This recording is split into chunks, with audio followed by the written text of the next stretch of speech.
Ayan guys, buti na lang guys, sa awa ng Diyos. Tumupa na rin. Ayan. Ayan.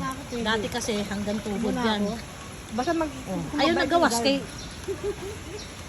Mamaya, basta pagka yung flooring niyan, lilitaw lang yung flooring. Pwede na yan.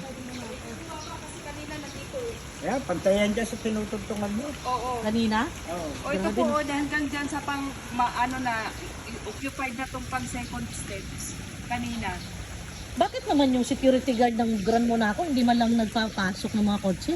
Ay, ayaw mo papasok? Sarado daw, sabi ng asawa ko.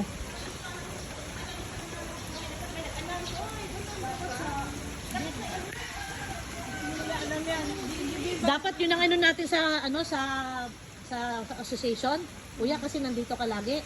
Sabihin mo sa presidente na maglagay siya dito ng public address, yung trumpeta. Sa amin, sa Cubao, ganyan. Ginigising mga tao kagad, gising kayo, ganito, ganyan, ganyan. Bigla na lang kami nagising Malaki na naman itong mataas village natin eh. Kahit bawat street lang may public address, may trumpeta para... Tapos, ang presidente natin, pagka ganito na biglaan, mag-a-announce siya. Yan, dapat Saka yan. mag-aalang. Dapat yan, black and white, lahat ng mga kapitbahay pumirma.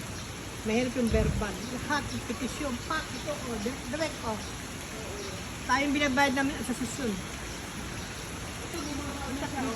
Oo nga, bumaba na nga eh. Pero sana hindi na umulan para tuluyan ng bababa. Ang problema, yung isang bagyo pang papasok. Pang ilan yung bagyo na papasok? Pang ilan? Kasi apat yan eh. Balik tayong Cubao. Dalawa? May, ano na natin antayin yun. Pag tumila, bumaba, labas tayo. Saan? Ikay Cubao. Kuya, saan yung iba ng parada? Ayun, makainit, pupunta mo na ako. Sa phase 3, walang dun, baha dun eh. Sa phase 3. Yung papasok doon? Oo, pa dito sa may... Yung dalawang kotse na yun.